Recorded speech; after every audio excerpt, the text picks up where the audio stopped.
So beautiful day, sir. My name is Will Sands, and yeah, I'm gonna be reading more of SCP-001. So yeah, let's get into it. The following files have been classified top secret by order of the administrator, General Notice 001 Alpha. In order to prevent knowledge of SCP-001 from being leaked, several false SCP-001 files have been created alongside the true files. All files concerning the nature of SCP-001, including the decoys, are protected by a memetic kill agent designed to immediately cause cardiac arrest in any non-authorized personnel attempting to access the file. Revealing the true nature of SCP-001 to the general public is called for execution, except as required under Blink.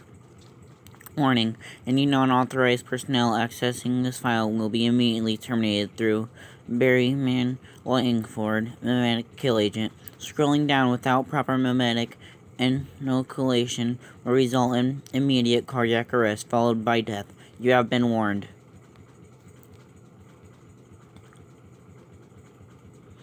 Memetic kill agent activated.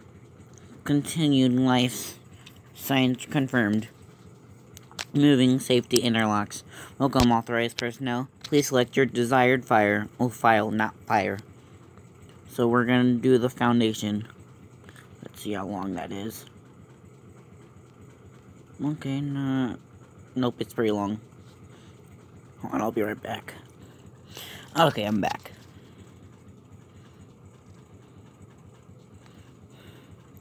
SCP-001 Scantron's proposal. CA3 aerial photo taken 2 months after recovery. UIU file 0041. Altered high school building in confirmed in blank confirmed anomaly. Object class 53. Highly intrusive, unknown capabilities, unknown nature. Secure containment protocols. Confirmed anomaly 3 CA3 is CA3 is to be surrounded by an electric fence no less than 30 feet high and guarded by the United States Army's blank platoon. Any footage or photographic evidence of CA3's interior is to be exercised as soon as possible. All witnesses detained indefinitely. Scratch that.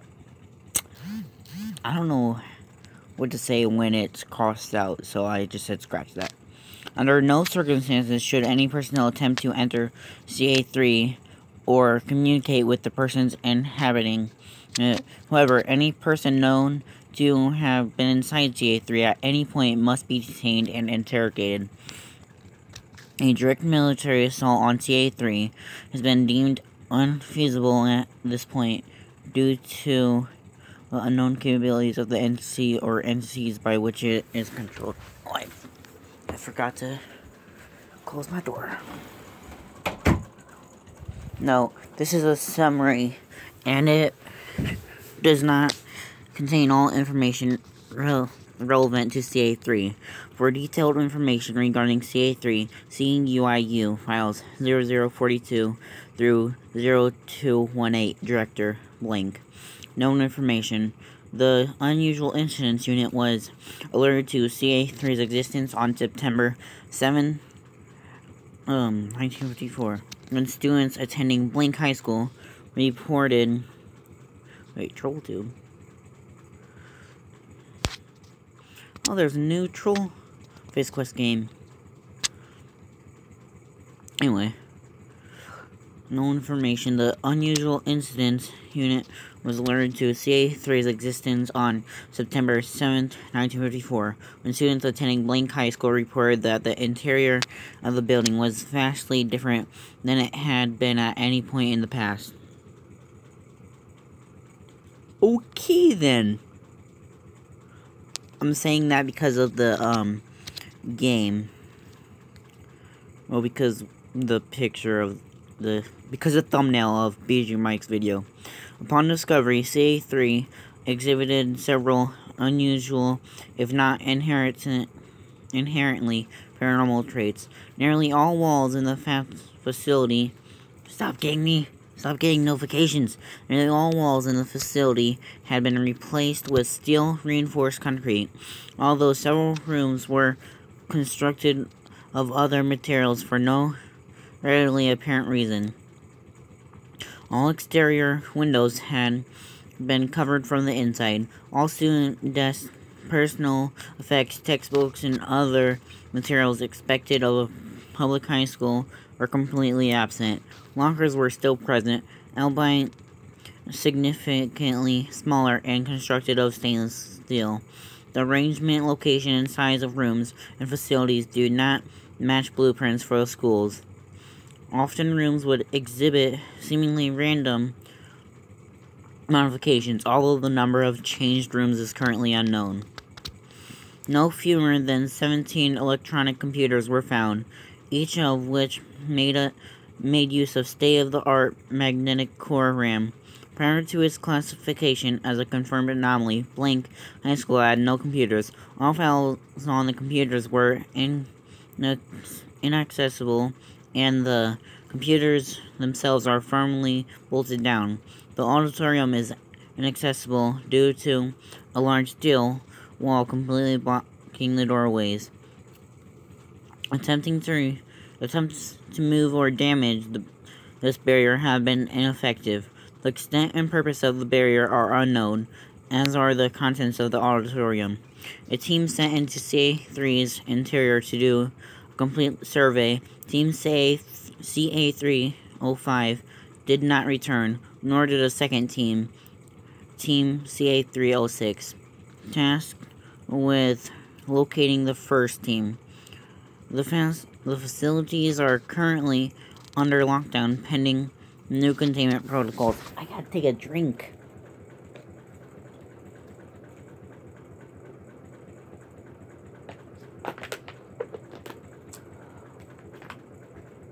Because I'm really thirsty right now. I haven't had a drink all day. Oh, come on. Where was I? Get me back to where I was. Update. 23 days after... Wait. 23 days after initial recovery, guards reported white noise emanating from CA3, the volume of which increased near its auditorium. 5 hours later, the white noise stopped, although the sound of voices was audible from the interior of CA3. Upon further investigation, it was found that the building now contained a large number of persons, all of whom appeared to be wandering aimlessly through the facility. Notably, each individual was physically identical to a member of Team CA306, despite the inhabitants of CA3 vastly outnumbering the members of Team CA306. Attempts to interview or detain the inhabitants were thwarted by classified. The 12 members of Team CA305 were not found.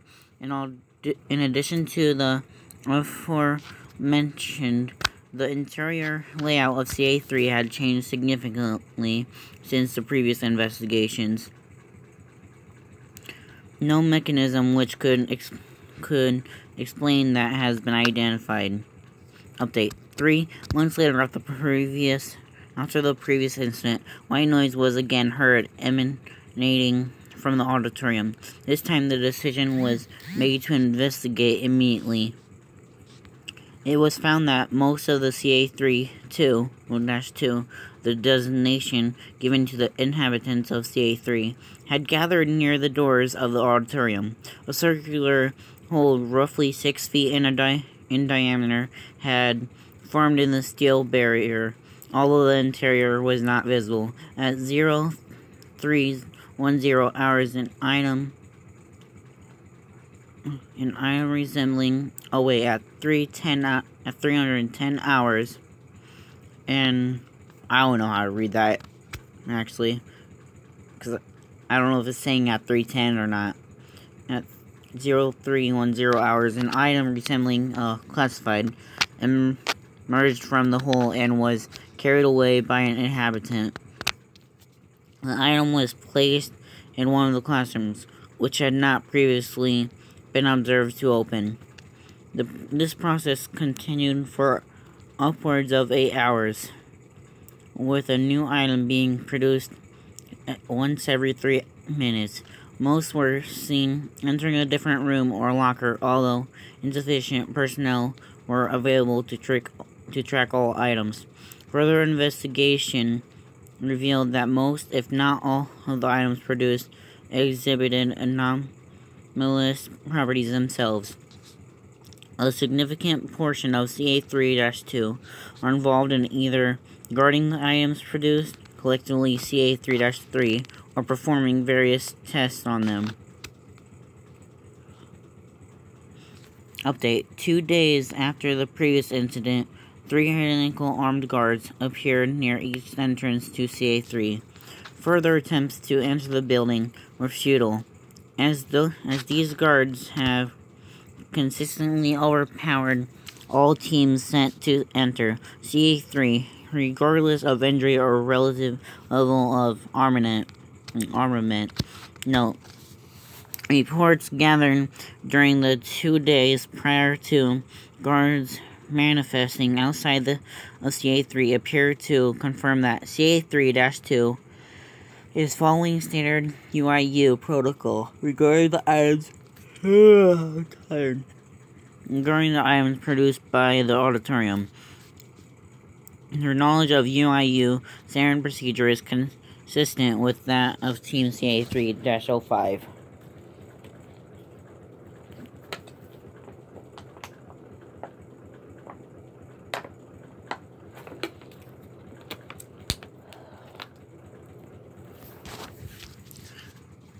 Update. During the UIU's tracking of CA6, 2 men identical to Agent Nixon, member of CA3-06, emerged from a parked car and forcibly detained CA6, dragged him into the car and driving away. Tracking the vehicle for the next 8 hours revealed that it was driving directly to CA3. Upon arrival, the vehicle drove directly through the front doors, which the guards had opened shortly before their arrival. CA6 has not been recovered. UIU Files 0042. Message received from CA3. On May 15, 1964, the following message was transmitted in Morse code from CA3 on standard UIU communication frequencies. Sensitive data has been classified and the beginning of each sentence has been capitalized, but the message has not otherwise been changed. You can make a paragraph out of... Oh wait, that's Morse code. Duh. But you can make a paragraph out of binary code. You just have to put space in binary. Hello, we are the 05 Council and we secure, contain, protect. We have been shown to do and it would be nice to be friends. It is nice to have been a part of your excellent, but it is best that with superior resources given the greatness, we will control containment. Our sincerest apologies regarding guards and detainment, workers and secrets kept needed. The time and waits, we apologize. The radio blocked by one SCP or 2. Expect an expansion soon. For we spaces for although away from our auditorium. Okay, but what unwant? 8 hours later, the following transmission was received. Expanded now. See the blank federal building. It is now functional. Need doctors, guards, D-men recruiting. Anomalies found and further possibly international researching of course possible. International maybe days, weeks to do. Further, we 05 are aware. Sorry to 06 missed that legible barely, but go between our term, not blank. Goodbye and luck with your travels. For further information, see UIU file 0 blank. Altered federal building in blank. Confirmed anomaly 10. Okay, so yeah, that was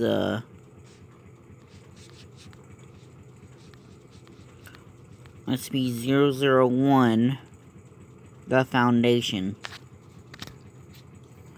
I'm really loving these SCPs. Like, reading them and whatnot. Next is 36, which I will record right after this. Get well done, bitches.